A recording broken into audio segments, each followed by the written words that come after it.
everybody's having a great day. Today is March 16th. You know what? It's St. Patrick's Day, one of these days. I think it's tomorrow, if I'm not mistaken. Isn't it always the 17th? I know it's real close. That's one of the holidays I celebrate. You know, I was Irish on my great uh, slave owners' side. I'm just joking. And slavery's not a joke. All right, it's not a joke. It wasn't a joke in Bible times, and it wasn't a joke 400 years ago. So anyway, that being said, it is freezing, or 200 and something years ago, three. It's freezing right now. All right. So with that being said, uh, yeah, I'm just gonna have to get through the day. I still need to work on my website a little bit because I put some new music up there for people that wanna download free music and laugh at pictures or laugh at a picture of me smiling. Either way it go, it's free. So, why we should not be quick to judge others' behavior. When a coworker or boss misses a deadline or disappoints us in some way, it's easy to tell ourselves that it's due to some character flaw, a phenomenon called the fundamental attribution error, when it may be that they're overwhelmed or dealing with a crisis away from work, writes executive coach Naphtali Hoff.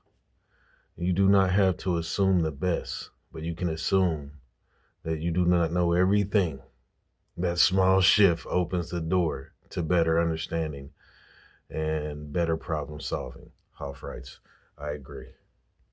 I used to read these emails every day, take notes, and it helped build not only myself, but I feel like my business, not persona, but my business representative. Right? At the end, it's called leadership training. Right? Smart brief.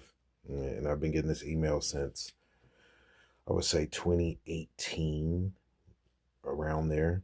And I've started reading and studying and stuff like that. Sometimes I talk about the things notes that I've written over time, which I've ripped up all my notes. I don't have any more notes. So now I'm going back into my email to get more notes so I can continue producing on here, talking about stuff that I may or may not know what I'm talking about.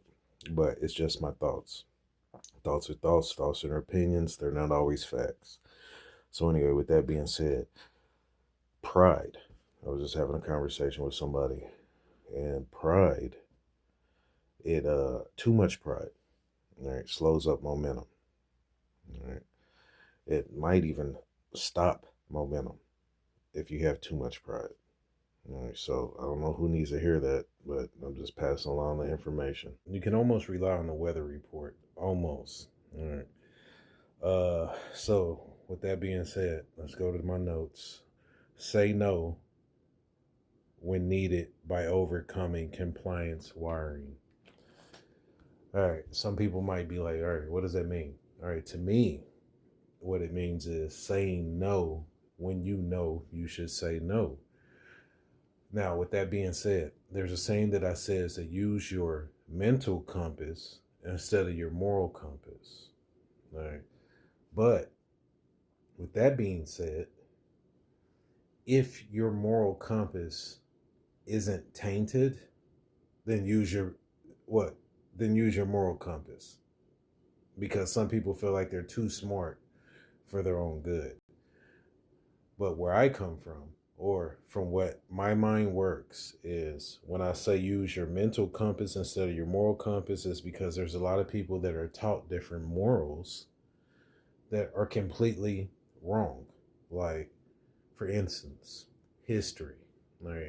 And I don't like to go on a history rant, but in history there was a point in time where they felt like people who have dark pigment wasn't smart enough to be quarterback. All right. So that's not too bright. And I'm keeping it light with the things that people feel. because this isn't about talking about the problems in America that started in other countries before it came to America. This is about learning how to say no. You have to learn how to say no to grow. I just went all the way around a huge circle, but you have to learn how to say no to grow, because people will take advantage of people who can't say no. Have a great day.